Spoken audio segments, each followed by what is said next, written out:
ফলে আমি আপনাদেরকে মূল কিছু কথা, ওয়াজ তো আলহামদুলিল্লাহ আপনারা শুনছেন, আরো শুনবেন, ওয়াজ করব না, কিছু কথা বলবো। আল্লাহ রাব্বুল আলামিন বলছেন, হাল ইয়াসতাবি আল্লাযীনা ইয়ালামুনা ওয়াল্লাযীনা লা ইয়ালামুন। ऐ नबी, क्या वो एक सा है जो जानते हैं और जो नहीं जानते? Are those the people are who know and who don't know? Are they equal? Never. The knowledgeable person and who don't know, they are not equal. So the importance of Islam is very, very important, that you have to know the true meaning of Islam. It is a basic duty of all Muslims, all believers who believe in Allah, who believe in the messenger of Prophet Muhammad Rasulullah sallallahu alaihi wasallam. They are bounded to know the knowledge of Islam. If you don't know the knowledge of Islam, you have nothing. You may a rich person, you may a lot of land, you have a building, you have a car, you have lot of wealth, but you are the 0% after your death. And of course this life also. জানা এবং না জানা কখনো এক হতে পারে না। আমরা জলসার মজলিসে বসি, কিন্তু আমরা জানতে বসি না। খুব সিম্পলি যদি আপনাকে প্রশ্ন, কালকে কেউ যখন সকালে বাড়ি 8টার সময় ফিরে যাবেন, কেউ যদি প্রশ্ন করে কি পেলে ভাই, কি নিয়ে গেলে, আপনি ম্যাক্সিমাম উত্তর দিবেন, পীরের দরবারে গেছি, দোয়া নিতে গেছি, দোয়া নিয়েছি, দোয়া নিয়ে এসেছি। এর বাইরে খুব বেশি আপনি আর বলতে পারবেন না। You know why? আপনি কি জানেন কেন আপনি বলতে পারেন না? তার কারণ আপনি এখানে আসেননি এজন্য যে আপনি এখানে কিছু নিয়ে যেতে এসেছেন। আপনার চাহিদাকে আমরা খুব সংকীর্ণ করে ফেলেছি। আমরা মনে করি পীরের দরবারে তো দোয়া নিতে যাই, আমরা পীরপন্থীরা মনে করি পীরের দরবারে দোয়া নিতে যাই। এর বাইরে আমাদের ভাবনাকে আর আমরা বাড়াতে পারি না, আমাদের সারাউন্ডিং, আমাদের পরিবেশকে আমরা বড় করতে পারি না। না, আমাদের পীরের দরবার শুধু দোয়া নেওয়ার জায়গা নয়। নবী শুধু তার নামে চুমুকে চোখে লাগানোর নাম নবীর মোহাব্বত না। লা ইলাহা ইল্লাল্লাহ পড়ার নাম ঈমান না। আপনি যদি লা ইলাহা ইল্লাল্লাহ পড়লে ঈমানদার হয়ে যান, তাহলে মুনাফিক কারা? মুনাফিকরাও লা ইলাহা ইল্লাল্লাহ পড়েছে।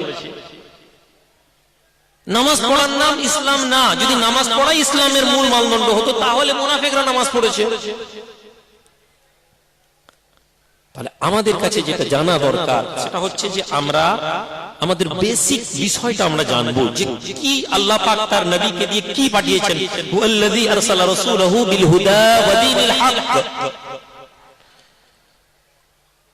তো হক দ্বীনটা কি? রাসূলকে যে দ্বীন নিয়ে পাঠানো হয়েছে সেটা কি?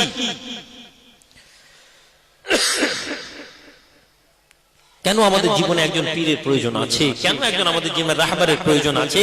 এই হক দ্বীনকে বোঝার জন্য।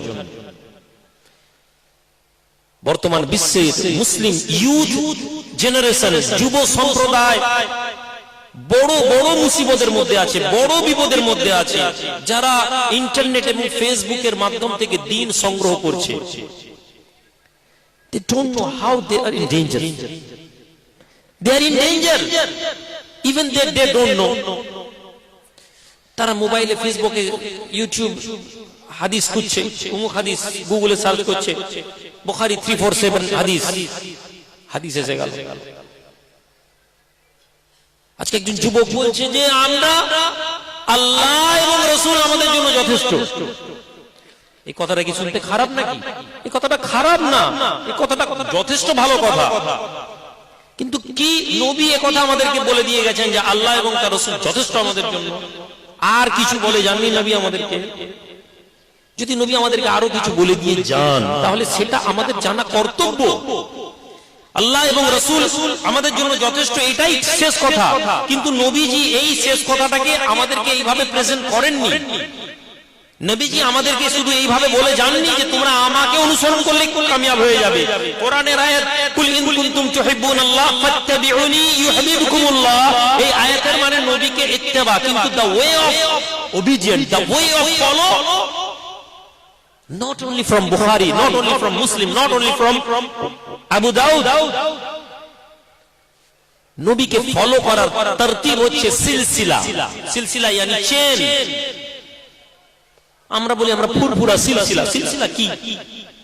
সিলসিলা একটা চেনের নাম। এই চেনকে যখন আপনি মুজাদ্দিদ জামান পীর আবু বকর সিদ্দিকী রাহিমাহুল্লাহর চেনকে ধরবেন, এই চেন আপনাকে আল্লাহ রাসূল পর্যন্ত পৌঁছে দিবে। জোরে বলা যাবে না? So it is not very important that we follow the Pir Abu Bakr Siddiq. We are not following him. We are following the our prophet. আমরা আমাদের নবীকে অনুসরণ করছি।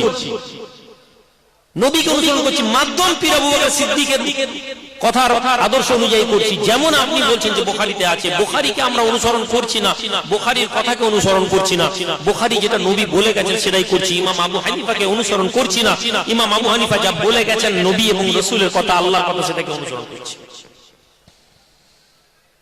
তাহলে আমরা আজকে পীরের দরবারে এসেছি, তাহলে আমরা কি নিয়ে যাব?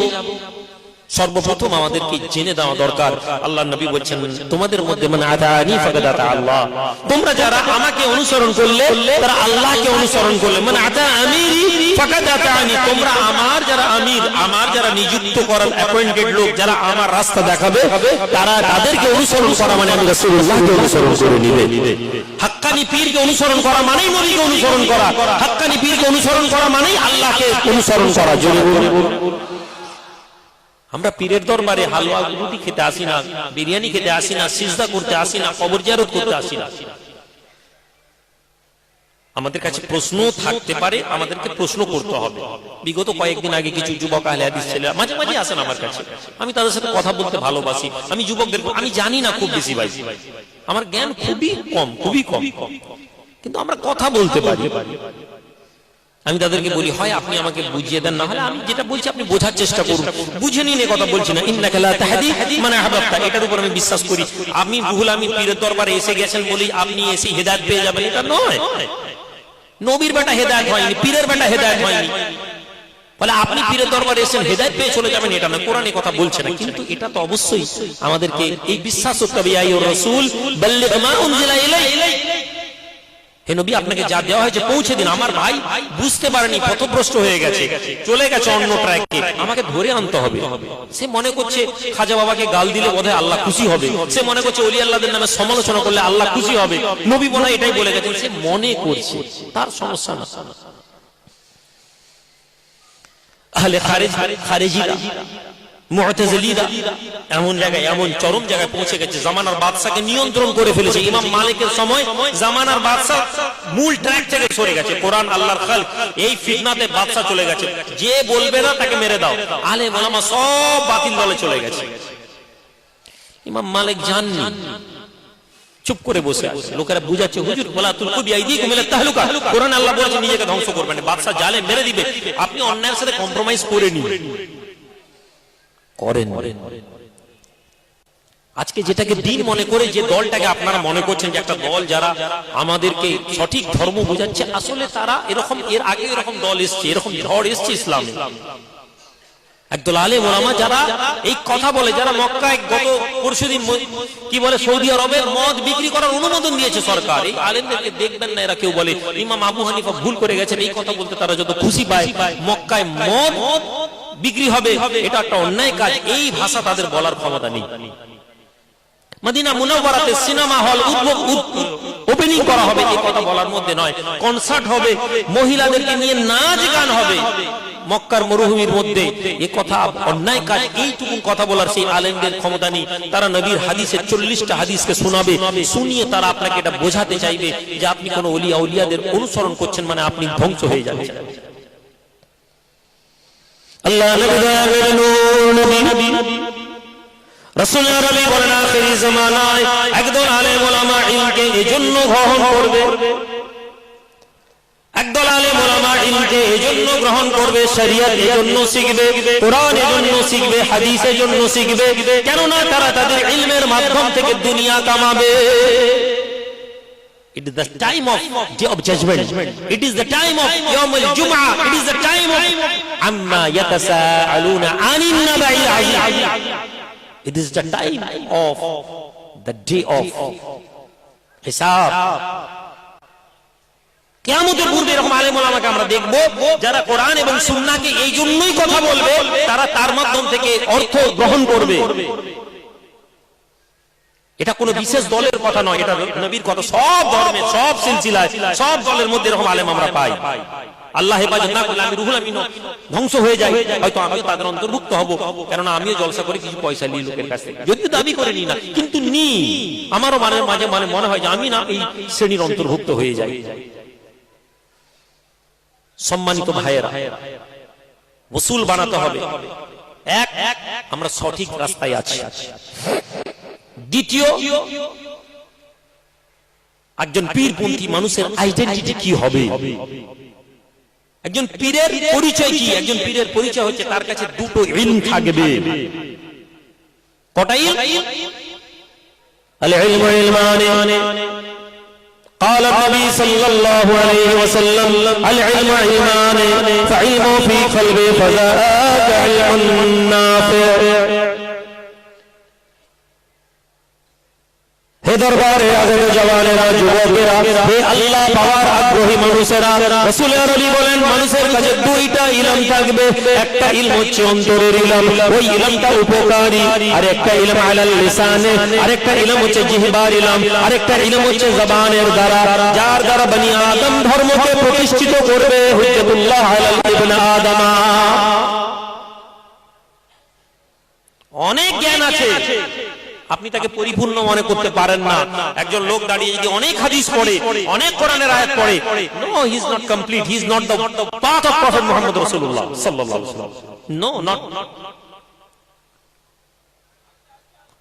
খুব কোরআন পড়লাম, খুব হাদিস পড়লাম, তার মানেই যে আমি একদম ধর্ম সঠিক আছি না।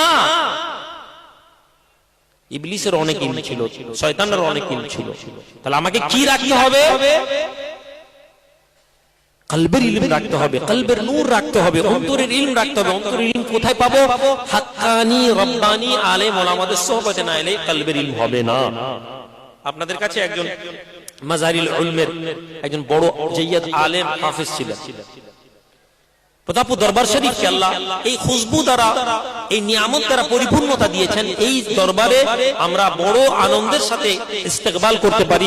সমস্ত দল মত পথের মানুষ এই দরবার শরীফে আসেন এবং আল্লাহ আমাদেরকে ঐক্যবদ্ধ করে দিন। আল্লাহুম্মা আমিন। তিনি পিছনে দাঁড়িয়ে আদমান দাঁড়িয়ে গেলেন কিয়াম। আমি তাড়াতাড়ি বললাম আপনি যান। আকাবির উলামা দেওবন্দের কিছু অংশ কিয়াম করেন না, কিছু আমার শ্বশুর মশাই বলে গেলেন, আমাদের কোনো বিরোধ নেই। কিছু লোক করেন না, আবেগে পড়ে কিছু লোক বাড়াবাড়ি করেন, আমরা এই কথাগুলোকে নিয়ে কাউন্টার করি না। কিন্তু দেখুন, মানুষ যখন বড় হয় না তখন তাকে সম্মান করতে হয়। আর আপনি যদি মানুষকে শুকরিয়া আদা না করতে পারেন, মানুষের সম্মান আদা করতে না পারেন, তাহলে আপনি আল্লাহরও পারবেন না। মান মিশকুরুল্লাহ, মান লাম ইয়াশকুরুন নাস লাম ইয়াশকুরুল্লাহ। যে মানুষের শুকরিয়া আদা করতে পারে না সে আল্লাহরও পারবে না। তিনি বলছেন, হযরত আমি কাল রাতে কথা হচ্ছিল, তিনি বলছেন আমি শেখ ইউনুস সাহেবের দরবারে তারাবি নামাজ 10 দিনে পড়িয়েছি। হযরত বললেন 5 দিনে পড়াও। আমি 5 দিনে এক খতম কোরআন করেছি। জোরে বলুন সুবহানাল্লাহ। हजरत बोले 3 दिन में पढ़ा दो, तो मैंने 3 दिन में पढ़ा दिया, 3 দিনে পড়িয়ে দিলাম। হযরত বললেন 2 দিনে পড়িয়ে দাও, তো আমি 2 দিনে পড়িয়ে দিলাম। তারপরের দিন আমাকে জিজ্ঞেস করছেন কি অবস্থা, তো আমি বললাম যে একদিনে পড়িয়ে দিব, স্বাভাবিক। তারপরে তিনি বললেন আমি বুঝতে পারলাম যে আমার মুখ থেকে বেরোনো কি পীর এবং মুরিদের রিলেশন কি, আল্লাহ ওয়ালা মানুষের সোহবতে আমাদের সান্নিধ্যে আমাদের মাকাম কি, এটা বুঝুন। আলেম না হলে বুঝতে পারবো না। হুজুর বললেন আর আমি বলে দিলাম হুজুর একদিনে পড়াবো, বলে আমি বুঝলাম যেটা আমার ভুল হয়ে গেছে। হযরত যদি বলতেন যে তুমি একদিনে খতম করে দাও, তাহলে আল্লাহর সাহায্য পেতাম। পড়ছে আমি, কোরআন আমি ইয়াদ করেছি, হিফজ আমি করেছি, তারাবি আমি পড়াচ্ছি, হুজুর বলবে পড়াও, তাহলে আমি পড়াতে পারবো। এটা হয় নাকি? আজকের দিনের ইলম আর কলবের ইলম, রূহের ইলম, রূহের গাজা, কলবের গাজা পড়বো তো আমি, আল্লাহ ওয়ালার মুখ থেকে বেরোবে, আল্লাহ ওয়ালার মুখ থেকে বেরোলে আল্লাহর সাহায্য বেশি চলে আসবে। জোরে বলুন। এই ভাবনার নাম হচ্ছে কলবের ইলম। সম্মানিত ভাই, আমি আপনাদেরকে ওয়াজ করে বিরক্ত করব না। আমি আপনাদের কাছে প্রায় সব জায়গায় পৌঁছাই, একটু কথা বলি, আপনারা জানেন, ওয়াজ করার জন্য না। কিন্তু আপনাদেরকে এটা বুঝতে হবে, এই দরবার শরীফের আদর্শ অনুসরণ করতে হবে, এই দরবার শরীফের আখলাক অনুসরণ করতে হবে। এই দরবার শরীফের আপনাদেরকে বলেছি, দরবার শরীফের তাবারুক খাসির বিরিয়ানি করা হয়। হুজুর কিবলা আপনারা জানেন, অসংখ্য হিন্দু মানুষ আমাদের দরবার শরীফে আছে, অসংখ্য হিন্দু মানুষ। আলহামদুলিল্লাহ, এটা একটা আল্লাহর রহমত যে আল্লাহর খালক, আল্লাহর সৃষ্টি, আল্লাহর বান্দা এমন জায়গায় এসে উপকৃত হয় যেখানে আল্লাহ এবং তার রাসূলের নাম নেওয়া হয়। জোরে বলবেন। শনিবার এবং মঙ্গলবার কখনো কখনো সরকারি কিছু লোকেরা এসে গিয়ে বলে, বুঝতেই পারছি না যে হিন্দু মঠে এসছি না কোন অন্য জায়গায়, মুসলমানদের এখানে এসছি এটা বোঝা যায় না। সব হিন্দু মানুষরা থাকেন, তারা আসেন, উপকৃত হন, আল্লাহ পাক করা, তাদের সম্মান রাখার দায়িত্ব আল্লাহ পাক আমাদের উপর জিম্মাদারি দিয়েছেন। তো হুজুর কিবলা বাবা তাবারুক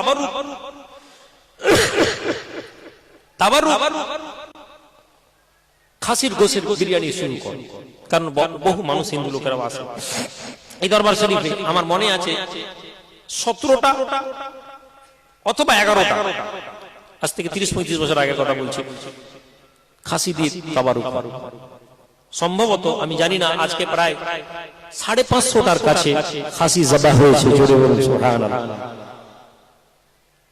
মানুষ মনে করে বাইরের টাকা, মানুষ মনে করে আরবের টাকা, মানুষ মনে করে রাজনীতির টাকা, মানুষ মনে করে বিজেপির টাকা, মানুষ মনে করে তৃণমূলের টাকা, মানুষ মনে করে তারা করবে, তাদের মনে করায় আমাদের কোনো সমস্যা নেই। কিন্তু আমাদেরকে যেটা জানা দরকার, এই মজলিসের মধ্যে একটি বড় ভুল হয়েছে। আপনারা জানেন যে দরবার সাদকা এবং যাকাত এবং ফিতরা এই দরবারে চলে না। আহলে বায়ত যারা, নবী পরিবার যারা, নবীর খানদান যারা, যারা সৈয়দুশ শরীফ, তাদের জন্য যাকাত, ফিতরা, সাদকা কি গো হারাম, চলবে না। আপনারা দেখবেন কখনো আমাদের এখানে কোনো সাদকা জিনিস নেওয়া হয় না, জোর করে দিয়ে লুকিয়ে পালিয়ে গেছেন অন্য কথা। আমি কালকে শুনলাম জফুলি থেকে কেউ একজন সাদকার একটা খাসি দিয়েছেন, প্রতি বছর ইসালে সবে বলা হয়, তুলে রেখে দেওয়া হয়েছে আলাদা করে। আমরা খবর নিই, আমাদের ক্ষমতা অনুযায়ী আমি চেক করি নি যে কি আছে। আল্লাহ যতটা তৌফিক দিয়েছেন, বাকি আল্লাহ পাকের ইখতিয়ার। সাদকার জিনিস দরবারে আনবেন না। দ্বিতীয়, এই মেহমানদারি আপনাদের মাধ্যম থেকে হয়। এটা আপনাদেরকে কেন জানা জরুরি? কেননা এই জানার জরুরি আল্লাহ বনি আদমকে যেন বিভ্রান্ত না হওয়ার জন্য কোনো কাজ না করা উচিত। এই দরবার শরীফ আমার এলাকার, আমার গ্রামের, আমার মানুষেরা যারা দরবারে মহব্বতে আছেন, গ্রামের মহিলার একটি গ্রাম, আমি নাম বলবো না কারণ অনেক গ্রামের মানুষেরাই দিয়েছেন, একটি গ্রামের ছেলেরা এসে, হুজুর আমাদের ঘরের মেয়েরা, আমাদের মা বোনেরা আলাদা করে দরবারে যে আব্বাজিকে বলবে, আমাদের গ্রামের মেয়েরা আমাদের জলসার জন্য একটা নাচরানা পাঠিয়েছে। জোরে বলবে। আর আপনি বলছেন আরে এত খরচ, এ তো নিশ্চয়ই আরবের টাকা। এই যে আপনার মনের মধ্যে আসছে যে এত টাকা কোথা থেকে আসছে, এরপরেই আপনার প্রশ্ন আসা স্বাভাবিক, এত বড় মসজিদ হয়েছে, কই কালেকশন তো হয়নি? আল্লাহ পাক দরবার শরীফের এত কাজ করাচ্ছেন, হুজুররা তো আছে। চাঁদা বাক্স দেখেছেন ভাই কোথাও আছে?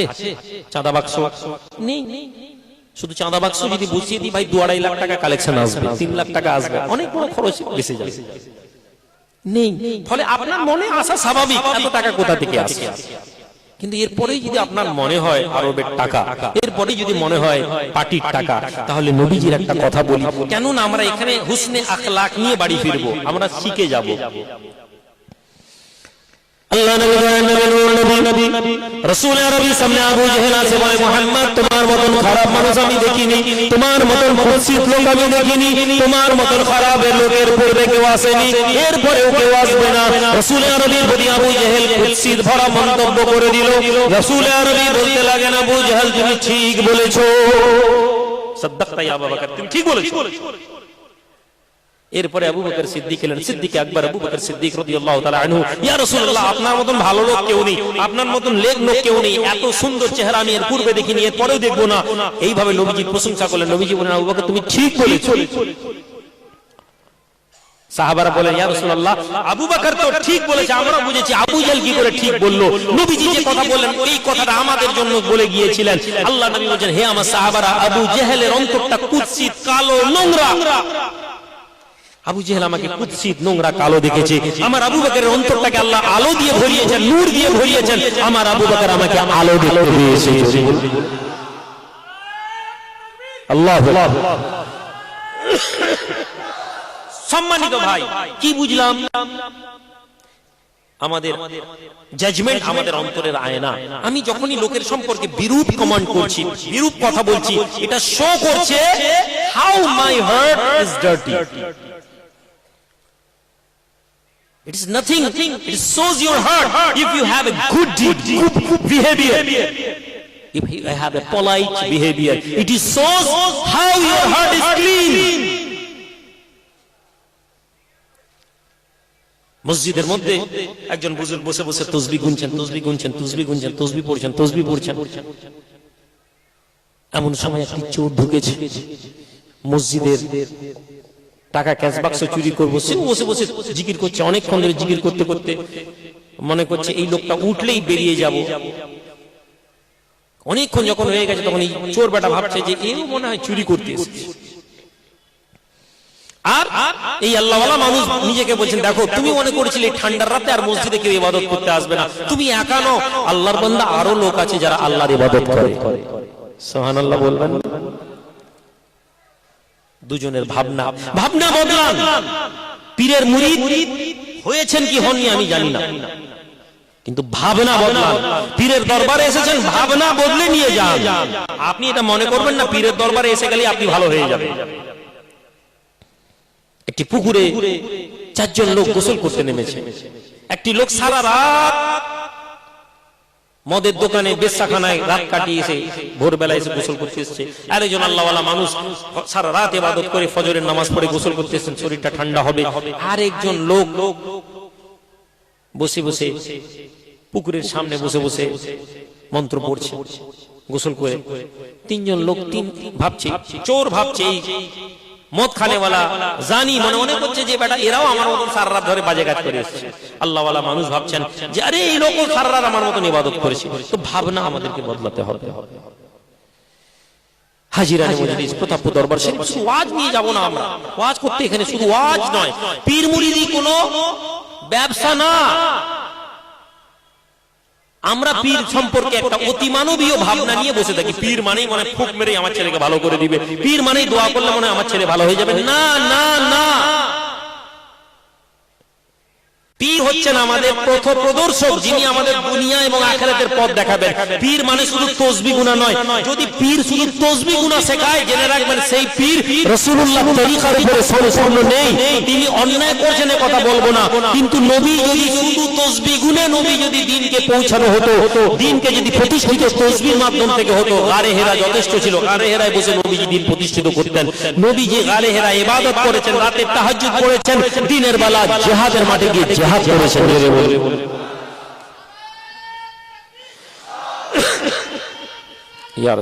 আপনি আমাকে পীর সাহেবকে মনে করছেন হুজুর রাজনীতির কথা বলছেন। আজকাল আমাদের মধ্যে ট্রেন্ড এসেছে, হুজুররা রাজনীতির কথা বলবে কেন? আমি জানি রাজনীতির কথা আপনাদেরকে শুনতে ভালো লাগে না। আমি জানি আপনাদেরকে আমি ঠকাতে চাইলে ঠকিয়ে দিতে পারবো। আমি যদি এখনই বলি এইখানে অমুক পীর সাহেব এসে গেছেন, এইখানে অমুক নবী রূহ এসে গেছে, আপনারা 90% লোক বিশ্বাস করবেন এবং লাফালাফি আরম্ভ করে দিবেন। আমি যদি বলি যে এই রাজনৈতিক দল আমার ক্ষতি করে দিচ্ছে, আপনি বলবেন পীর সাহেবরা রাজনীতি করছে কেন? ঠিক কথা বলেন। কেন? কেননা আপনার ঈমানকে পরিবর্তন করে দেওয়া হয়েছে। একদল মানুষ আমাদের উপর এত মেহনত করেছে, এত মেহনত করেছে যে তারা আমাদের ঈমানকে পরিবর্তন। আপনার নামাজে আপনি কি পড়ছেন তারা চিন্তা নয়, তারা চায় না আপনার সমাজ পরিবর্তন হোক। তারা চায় না মুসলমানদের মধ্যে এমন কোন লোক বেরোক যে তার সমাজকে নিয়ে কথা বলবে। সমাজ পরিবর্তন হলে তো অন্য জিনিস হয়ে যাবে, রিভলিউশন হয়ে যাবে। তাহলে আমাদেরকে কি করতে হবে? তাহলে আমাদেরকে সর্বপ্রথম যেটা বুঝতে হবে, দরবার শরীফগুলোকে যদি বুঝতে হয় তাহলে আমাদেরকে বুঝতে হবে আমাদের অন্তরকে পরিশুদ্ধ করে আমাদেরকে দুনিয়াতে কি করা যায়, দুনিয়ার কাজ কি করছি আমি। রব্বানা আতিনা ফিদ দুনিয়া হাসানা, দুনিয়াই ভালো হলো নি, সারা জীবন একটি মুসলিম সমাজে চারজন জেনারেশনের নাম দিন। আপনার দাদুকে দেখুন, সেও গরিব লোক ছিল, খাটতে খাটতে খাটতে জীবন চলে গেছে। আপনার আব্বাও খাটতে খাটতে খাটতে জীবন চলে গেছে। আপনিও খাটছেন খাটছেন, বাঁচার জন্য, খাবার জন্য খাটছেন। আপনার ছেলেও পড়াশোনা করেনি, জড়িতে চলে গেছে। 4 জেনারেশন খাটছে। একটি মুসলিম মহল্লা 95% ঘর একই ট্রেন্ড চলছে। কেন? কেননা আপনাকে ওয়াজের মজলিস এগুলো কেউ বলে না। আপনার বাপও মসজিদে 500 টাকা দিয়ে মনে করেছে জান্নাত পাবো, আপনার দাদু 200 টাকা দিয়ে মনে করেছে জান্নাত পাবো, আপনি 1000 টাকা দিয়ে মনে করছেন জান্নাত পাবেন। আপনার ছেলেও পীরের সাথে হুজুর আসবে, হুজুরের নজরানা দিব, সেও ভাবছে জান্নাত পাবো। ভাবনা বদলাচ্ছে না। কেন? কেননা আমাদের ভাবনা বদলানোর কথা আমরা শুনতে চাই না, আমাদেরকে কেউ শোনায় না। আর যারা শোনায় তাদেরকেই ওদের কথা শোনা যাবে। সম্মানিত ভাইয়েরা, প্রতাপপুর দরবার শরীফ ওয়াজ নসিহতের কেন্দ্র নয়, মার্কাজ নয়, তাসাউফের যেমন মার্কাজে এখানে কাজ হয়, ইবাদত, জিকির, আজকার। এর সাথে আপনারা জানেন হুজুর কিবলার ভাবনা দিয়ে তৈরি হয়েছিল আইমা। বিগত 12 বছর 13 বছর আমরা আইমার উপরে কাজ করছি। আমি আইমা নিয়ে আপনাদের কাছে বলবো না। হুজুর কিবলার ভাবনা শিক্ষার পরিবর্তন আনা। পূর্ব মেদিনীপুর জেলাতে আমি রুহুল আমিন 16 বছর শিক্ষা জগৎ নিয়ে কাজ করছি, কিন্তু কখনো ঢাকঢোল পিটিনি। আচ্ছা ঠিক আছে, এইটুকুন আমাদের ধৈর্য না ভাই। একটু পিছনে যারা কথা বলছেন কথা বলবেন না, এই ধৈর্যটুকুন আমাদের নেই। একজন মানুষ মজলিস থেকে বেরোচ্ছেন, আমরা কথা বলছি, আমার কথা তো শুনতে পাচ্ছি, চেহারা নাই বা দেখি। এখানেও 2 ভাই চেঁচামেচি করছি, এতটুকুন আমাদের ধৈর্য নেই। আমরা বলছি আমরা পীরের দরবারে এসেছি, আমরা পীরের মুরিদ। আমি জানি আমাদের এটা কষ্ট, এটাই তো সবচেয়ে বড় সমস্যা আমাদের প্রত্যেকের মধ্যে। হামচু দিগার নিস, এই বিষয়টা এসে আমি, আমার ইজ্জত, আমার মান সম্মান নেই, আমার কোনো ইজ্জত নেই, আমার কোনো সম্মান। আরে আমার আমার আমার আমি অমুক, তুমি কি ঘোড়ার ডিম, কোনো অস্তিত্ব নেই আমার। আপনার কি অস্তিত্ব আছে? আপনি এই বাজারে মহল্লা বাইরে বেরোলে আপনাকে লোক চিনে না। আপনার পাড়ার মধ্যে থেকে বেরিয়ে আপনি পাশের গ্রামে যান, আপনাকে লোক চিনে না। আপনি বলছেন আমার কি সম্মান নেই। একজন পয়সাওয়ালা লোক, সেও বলছে আমার কি সম্মান নেই। একজন ভ্যানওয়ালা বলছে আমারও সম্মান নেই। কিসের সম্মান ভাই? তোমাকে 500 টাকা যদি এখন ফ্রিতে দেয় তুমি নিয়ে নিবে। তোমার আত্মসম্মান থাকলে তুমি ভিক্ষা জিনিস নিতে না, কিন্তু তুমি নাও। আবার তুমি বলছো আমার কি আত্মসম্মান নেই।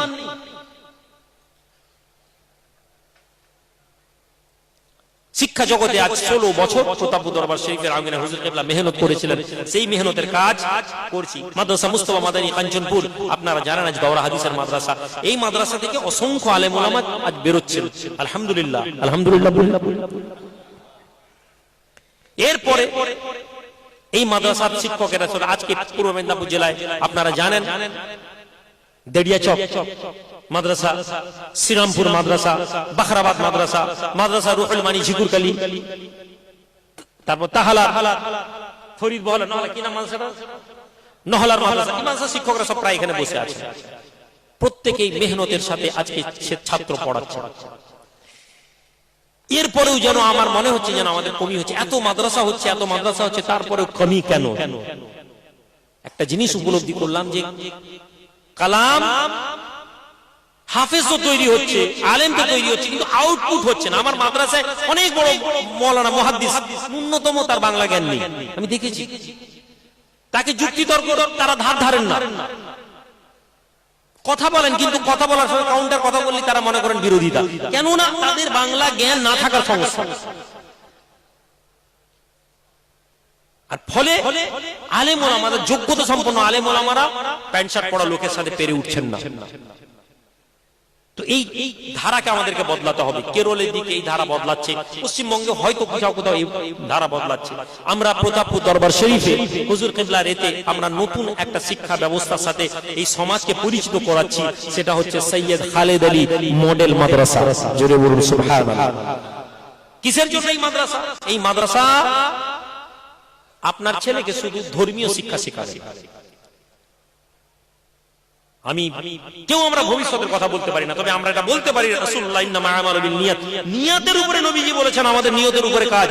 এই নিয়তের উপরে আমি ভরসা করে আমার দয়ার নবীর ওসিলাতে আমি বলি আগামী 10 বছর মধ্যে এই মডেল মাদ্রাসা শুধু পূর্ব মেদিনীপুর জেলা নয়, গোটা পশ্চিমবঙ্গের একটা আইডিয়াল মাদ্রাসা তৈরি হয়ে যাবে।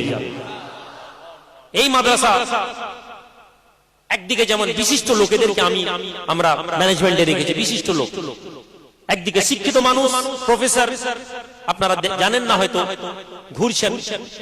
ওই মাদ্রাসার নিচে একটা কাউন্টার করে প্রফেসর বসে আছেন, স্কুল মাস্টার বসে আছেন, হাই স্কুলের টিচার বসে আছেন, নিঃস্বার্থভাবে, এরা কেউ পয়সা দেওয়া নয়। এদেরও মনের মধ্যে একটা আকাঙ্ক্ষা, ভাইজান দেখতে পাচ্ছি আলেম ওলামারা এবং যারা জেনারেল শিক্ষিত, ছেলে বড় স্কুলে পড়েছে, ওইখানে ডাক্তার ইঞ্জিনিয়ার হয়েছে, ধর্ম নিয়ে আর কোনো কথা নেই, ধর্মের বিষয় নিয়ে তাদের কোনো আকাঙ্ক্ষা নেই। তো আমাদের কেন আমরা ধর্মের আবেগটা আমরা রাখতে পারছি না? অনেক মিশনে নামাজ পড়ে, মাধ্যমিক পর্যন্ত ছেলে নামাজি হয়, কিন্তু মিশন থেকে বেরিয়েছে নামাজ ছেড়ে দিয়েছে। কেন না তাদেরকে সেই গ্রাউন্ড দিতে পারি না। তো আমরা সৈয়দ খালেদ আলী মডেল মাদ্রাসা, সংক্ষেপে এসকে মডেল মাদ্রাসা যেটা করেছি, এই মাদ্রাসাতে আমি আপনাদের কাছে আবেদন করব, আপনারা প্রত্যেকেই আপনাদের ক্ষমতা অনুযায়ী আপনারা আপনাদের ঘরে যাদের ছেলে আছে, আমাদের উপরে এই ছেলেদেরকে আমাদেরকে সহযোগিতা করুন। ওখানে ফর্ম দেওয়া আছে, আপনারা ফর্মটা তুলে নিয়ে যান। এই ফর্ম আপনাদের ছেলেরা ভর্তি হয়ে যাবে এমন কোনো কথা নাই। এখানে কেবলমাত্র ট্যালেন্ট কথা বলবে। আপনার সবচেয়ে তুখর ছেলেটাকে আমি চাইছি না, কিন্তু আমি চাইছি একটা ছেলেকে আপনি দিন, যে ছেলেটা আপনার এখানে পড়বে। আপনার পরিবার আরেকটা ছেলেকে সবচেয়ে ভালো ইংলিশ মিডিয়ামটাই দিন, যেখানে 15,000-16,000 টাকা মাসে খরচ করে পড়াবেন, আপনি ওখানে দেন। আমি বলছি দেন। আর একটা ছেলেকে দিন যে এসকে মডেল মাদ্রাসায় পড়বে। 3 বছর পরে আপনার ওই ছেলেকে আমি আমার এখানে প্রোগ্রাম করাবো, আর আমার এই মাদ্রাসার একটা ছেলেকে প্রোগ্রাম করাবো। ফয়সালা আপনারা করবেন। আমি জানি এখন আমাদের লোকেরা একজন ডাক্তার তার ছেলেকে এখানে পড়াবে না, আমি জানি একজন ইঞ্জিনিয়ার তার এখানে মডেল মাদ্রাসা, চাইলে স্কুল নাম দিতে পারতাম, আমি দেব না। চাইলে ইংলিশ মিডিয়াম নাম দিতে পারতাম, আমি দেব না। আমি চাই আমার ঘরের ছেলে কালকে বেরিয়ে যখন ইংরেজিতে লেকচার দিবে, 6 বছর 8 বছরের ছেলে, 10 বছরের ছেলে যখন আরবিতে বক্তব্য দিবে, এবং সে যেন প্রাউডলি বলতে পারে I am the student of Syed Khaled Ali Model Madrasa. যারা মনে করে মাদ্রাসা মানে, যারা বলতে দ্বিধা করে না জঙ্গিবাদ পড়ানো হয়, যারা বলতে দ্বিধা করে না মাদ্রাসা মানে আতঙ্কবাদী তৈরি করা হয়, যারা বলতে দ্বিধা করে না মাদ্রাসায় শুধুমাত্র ধর্ম পড়ানো হয়, তাদের চোখ পুরো খুলে যাবে যেন যে না, মাদ্রাসা আমাদের এলাকার সেন্ট জেভিয়ার্স এর মতন স্কুল, সেন্ট চার্চের মতন স্কুল, সেন্ট মেরিয়েটের মতন স্কুল, বড় বড় মিশনের মতন স্কুলকে কাউন্টার দিয়ে আমরা আমাদের ছেলেকে মাদ্রাসা থেকে তুলবো ইনশাআল্লাহ। জোরে বলুন ইনশাআল্লাহ। এই মাদ্রাসাকে আপনাদেরকে একটু শুনিয়ে দিই। আমি অনেক কিছু আপনাদেরকে বলবো না, যারা প্রসপেক্টাস আছে আপনারা জানেন এই মাদ্রাসার প্রসপেক্টাস একটা তৈরি করা হয়েছে। এখানে আমি শুধু আপনাদেরকে আমার কলমটা পড়ে শুনিয়ে দিই, আপনাদের জানা জরুরি। আল্লাহ পাকের সেই কালাম, যে জানে আর যে জানে না তারা এক নয়। এই কথাটা মন দিয়ে শুনবেন। আমি চাইলে আপনাদেরকে বলি আল্লাহর ঘটনা শোনাতে পারতাম, আরো সুবহানাল্লাহ পড়তো, কিন্তু না, আমি বলেছি আপনি বেরিয়ে যাওয়ার পরে যেন আপনার কাছে কিছু থাকে। এই দরবার শরীফ থেকে যেন যান, যখন কিছু যেন নিয়ে যান। শুধু মুরিদ হওয়ার জন্য অনেক দরবার আছে, শুধু মুরিদ হওয়ার জন্য অনেক দরবার আছে, লাগবে না আমার মুরিদ। 1 লাখ লোক বসে থাকলে প্রতাপপুর হাজি হুজুরের হাতে 1000 মুরিদ পাওয়া যাবে না, আমি দায়িত্ব নিয়ে বলতে পারি, কেননা তিনি মুরিদ তৈরি করেননি। কিন্তু যে মুরিদ হয়েছে সেই লোক জানে, সেই লোককে টলানোর সম্ভাবনা খুব কম। যদিও কিছু মানুষ হয়তো টলে গেছে, সেটা দিয়ে আমি কথা বলতে চাইছি না। জানার মাধ্যমেই জ্ঞানের বিকাশ ঘটতে থাকে, কিন্তু জানার পদ্ধতি সঠিক না হলে তা আমাদের জ্ঞানকে ভুল পথে পরিচালিত করে। একজন প্রাপ্তবয়স্ক মানুষের মস্তিষ্ক যে পথে পরিচালিত হয় তা তার ফেলে আসা শিশু জীবনের বহুলাংশে প্রভাবিত। ছোটবেলা আমরা যা করি বড়তে সেটা আমাদের এফেক্ট করে। তাই মনোবিজ্ঞানীরা শিশু বয়সকে সবচেয়ে গুরুত্ব দেন। আপনার কোন সমস্যা হয়েছে, মনোবিজ্ঞানীরা আপনার ছোটবেলার ইতিহাস জিজ্ঞেস করে, বাপ ছোটবেলায় কে ছিল, কে মারা গেছে, কখন মারা গেছে, কেন? কেননা শিশু বয়সকে আপনার এফেক্ট। আমরা যদি একটু গভীর ভাবে দেখি, শিশুর বিকাশের ক্ষেত্রে আজ আমরা তাদেরকে আত্মকেন্দ্রিক লোভী বানিয়ে ফেলেছি। আপনার ছেলেকে আপনি কি বানিয়েছেন? কোচি ফাস্ট হলে এই মোবাইলটা দিব, কোচি পরীক্ষায় ভালো রেজাল্ট কর, মোটরসাইকেল দিব, কোচি খবরদার তোর বই কাউকে দিবিনি, কোচি গাড়িটা তুমি কাউকে দেবে না, আত্মকেন্দ্রিক আর লোভী। সে জানে ফার্স্ট হলেই মোটরসাইকেল পাবো, তো সে পড়ছে মোটরসাইকেলের জন্য। তার হিউম্যান নেচার, তার হিউম্যান ব্রেন ছোটবেলা থেকে তাকে ধীরে ধীরে ধীরে ধীরে একটা ছোট্ট গড্ডলিকার মধ্যে রেখে দিয়ে যাচ্ছে, যা আমাদের ছেলেকে পরে ওই আলেম বেরোচ্ছে দেখুন হিংসায় পরিপূর্ণ।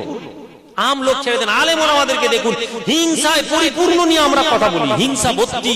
কাউকে ছোট করতে পারলে আমরা কামিয়াব, কোন দলকে যদি বেইজ্জত করতে পারি কামিয়াব। সাহাবাদেরকে যদি দেখেন, সাহাবারা কোন মুসলমানের বিরুদ্ধে খারাপ কথা বলেননি। সাহাবাদের মধ্যে অনেক আকীদাগত সমস্যা ছিল, অনেক বিষয় তারা ইখতিলাফ করেছেন, কিন্তু কেউ কাউকে কাফের বলেননি। আজ আমরা এক কথাতে একজন আলেম আরেক আলেমকে কাফের বলে দিচ্ছি, কেন? ডিউটি তার বেড়ে ওঠার মানসিকতা। তাহলে আমাদের ছেলেদেরকে যদি আমরা ওই পরিবেশ থেকে উন্মুক্ত করি, তাহলে আমরা আমাদের কামিয়াব। শেষ কলমে আপনাদের কাছে আবেদন করেছি, প্রতাপপুর দরবার শরীফ থেকে জানাব আল্লামা পীর সৈয়দ খালিদ হোসেন সাহেবের এই মডেল মাদ্রাসায় আপনার সন্তানকে ভর্তি করলে আপনারা নিরাশ হবেন না ইনশাআল্লাহ। ইনশাআল্লাহ প্রতিষ্ঠানের লক্ষ্য বৈশিষ্ট্যগুলো আছে, আমি শুধু এর পাঠ্যক্রমটা কি হবে, কি পড়ানো হবে, ইংরেজি, বাংলা, আরবি, গণিত, সোশ্যাল স্টাডি, অঙ্কন, এটা হবে আমাদের ছেলেদের বেসিক এডুকেশন সিস্টেমের বই। পোশাক মন দিয়ে শুনবেন, পোশাক কি পোশাক থাকবে আমাদের ছেলেদের? পোশাক হবে ফুল প্যান্ট, হাফ হাতা জামা। ঠিক আছে তো নাকি? কোনো অসুবিধা আছে? দাঁড়িয়ে পেশাব করা শিখবে না? দাঁড়িয়ে পেশাব করা শিখতে পারে, স্বাভাবিক। কিন্তু আসেন এরপরেই তার ড্রেস হবে পাজামা এবং ফুল জুব্বা। জোরে বলুন। তাকে টাই পরাবো আমরা, তাকে ব্লেজার দিব আমরা, কোট পরে আরবি ইংরেজি বলবে, জুব্বা পরে আরবি বলবে, কোট পরে আরবিতে বক্তব্য দিবে, জুব্বা পরে ইংরেজিতে বক্তব্য দিবে। আপনার ছেলে সমাজের মধ্যে প্রতিষ্ঠিত ছেলে তৈরি হবে। সুবহানাল্লাহ। সুযোগ সুবিধা কি আছে আমি আলোচনা করছি না, আমি সময় সংক্ষিপ্ত ভাই। এক্ষুনি জানাব আরো আলেম ওলামারা আছেন, তারা বলবেন। ক্লাসের সময় আমরা দুটো এডুকেশন সিস্টেম করেছি, একটা গাড়ি দিয়ে দেওয়া হবে 30 কিলোমিটার সারাউন্ডিং এর মধ্যে আমরা ছেলেদেরকে অ্যাডমিশন নিব প্রাইমারিতে। দ্বিতীয়, আপনি আপনার ছেলেকে এখানে বোর্ডিং এ রেখে যেতে পারেন, সারাদিন তারা থাকবে, তারা বোর্ডিং এ থাকবে, সারা রাত সারাদিন থাকবে, শিক্ষক থাকবেন, আয়া থাকবেন, তারা ছেলেদেরকে দেখা দিবেন। অথবা আপনার বাড়ি থেকে সকাল 7টায় ছেলেকে ছেড়ে দিতে হবে, সকাল 9টা থেকে নিয়ে সন্ধ্যে 5টা পর্যন্ত আপনার ছেলে এখানে থাকবে, এখানেই পড়বে, এখানেই খেলবে, এখানেই সাঁতার কাটবে, এখানেই ক্যারাটে শিখবে, এখানেই জুডো শিখবে। 6 বছরের বাচ্চাকে আমরা ক্যারাটে এবং জুডো শেখানো শুরু করব। আমরা লাঠি খেললে তো সন্ত্রাসবাদী হয়ে যাব, কিন্তু ক্যারাটে খেললে তো কোনো অসুবিধা নেই। মৌলানা সাহেব ক্যারাটে করবে এটা বললেই যেন অবাক হয়ে যায় মুসলিম সমাজ। কেন? কেননা আমাদেরকে শেখানো হয়েছে মৌলানা সাহেব তসবিহ পড়বে, এটাই শেখানো হয়েছে।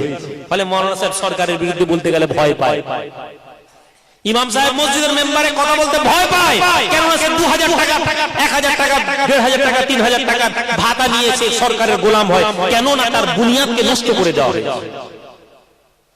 আপনার ছেলের বুনিয়াদ যদি আমরা যদি আমাদের ছেলেদের বুনিয়াদকে ঠিক করে দিতে পারি, বিশ্বাস করুন খোদার কসম বলছি, কোন জালেম আমাদের বিরুদ্ধে কামিয়াব হবে না। জালেমের বিরুদ্ধে আওয়াজ তুলতে গেলে ইসলামের বুনিয়াদকে আমাদেরকে জিন্দা করতে হবে, আমরা করতে পারি না। প্রথম শ্রেণী থেকে তৃতীয় শ্রেণীর ছেলেদেরকে অ্যাডমিশন করানো হবে, আমরা আশা করিনি কামিয়াব হব। যখন সংগঠন বানিয়েছিলাম তখন একদল মানুষ বলেছিল হুজুরের ছেলের মাথা খারাপ হয়ে গেছে, ও সব কিছুদিনের জন্য ফটকামি করা শেষ হয়ে যাবে। আল্লাহ পাক চালাচ্ছে। রাজনীতির ক্ষেত্রে যখন প্রথম আইমা থেকে সংগঠন করেছিলাম, একদল লোক বলেছিল আরে পার্টিতে চলে এসেছে, এই নেতার টাকা, সংগঠন ধুয়ে মুছে সাফ হয়ে যাবে। তারপর 7 বছর কেটে গেছে, পঞ্চায়েত ইলেকশনে আমরা ভোটে দাঁড়িয়েছি, আমরা জিতেছি আপনাদের দোয়াতে। আপনাদের অনেকাংশ মানুষ আমাদেরকে সাথ দেননি, আমার দুঃখ নেই, নবীর সাথ তার কম দেয়নি। আপনি কি মনে করেন আমি আশা করি আপনি আমার সাথ দেবেন? আমি এটা মনে করি আমার রব যেদিন আপনার অন্তরকে পরিবর্তন করে দিবেন সেদিন আপনি আমার সাথ দিবেন। জোরে বলুন সুবহানাল্লাহ। আমি আপনাদের কাছে এই জন্য আশা করি না, কেননা আমি দুনিয়া থেকে কিছু কামানোর উদ্দেশ্যে আমি আসি। যেদিন পঞ্চায়েত ভোট ডিক্লেয়ার হয়েছে তার পরের দিন আমাদের নেতৃত্বদেরকে বলেছি আমার হজের টিকিট আছে, আপনারা বলুন আমি হজে যাব না আপনাদের সাথে পঞ্চায়েত ভোটে লড়বো। কেন? আমি চাই আপনারা বুঝুন, আপনারা যেন না বলেন যে ভাইজান আমাদেরকে ভোটে নামিয়ে দিয়ে হজে পালিয়ে গেল। ভয় আপনারা বলুন, আপনারা বিশ্বাস করুন 100 জন যদি নেতৃত্ব বসেন তার মধ্যে 90 থেকে 95 জন নেতৃত্বে এক কথা বলেছেন ভাইজান আপনি ওখানে গিয়ে হজে যান, আমরা মেদিনীপুরে সামলে নিব। জোরে বলুন সুবহানাল্লাহ। তখন আমি তাদেরকে বলেছিলাম যদি আপনারা এতটা তাওয়াক্কুল করেন, শুনুন আমি এখানে থেকে যতটা ভোটে কাজ করব এর চেয়ে বেশি আল্লাহর ঘরে বসে আমি মুসলমানদের জন্য কাজ করতে পারবো। এটার নাম ঈমান। ইন্নাল্লাযীনা ক্বালু রাব্বুনাল্লাহ সুম্মা ইসতাকামু তাতানাজ্জালু আলাইহিমুল মালায়েকাতু আল্লা তাখাফু ওয়া লা তাহজানু ওয়া আবশিরু বিল জান্নাহ। Those the people who say our Lord is Allah and they stand on this point. সুম্মা ইসতাকামু, তারা এই কথার উপর দাঁড়ায় যে আমার আল্লাহ আমাদের জন্য আছেন। আপনাদেরকে কথা বলে দিয়ে যাই, নবীজি বলেন গোটা পৃথিবীর লোক যদি তোমার বিরুদ্ধে চলে যায় আর আল্লাহ যদি তোমার খায়ের রাখেন, গোটা পৃথিবীর লোক তোমার কোনো ক্ষতি করতে পারবে না। আর গোটা পৃথিবীর লোক যদি তোমার সাথ এসে যায় আর আল্লাহ যদি তোমার ক্ষতি করবেন মনে করেন, জেনে রেখে দাও গোটা পৃথিবীর লোক তোমাকে হেফাজত করতে পারবে না। না তো আমি আপনাদের কোনো উপকার করতে পারি, না তো আপনারা আমার উপকার করতে পারেন। তবে আমরা আল্লাহর উপর তাওয়াক্কুল করলে এই মজমুয়া গোটা ভারতবর্ষকে পরিবর্তন করে দিবে ইনশাআল্লাহ।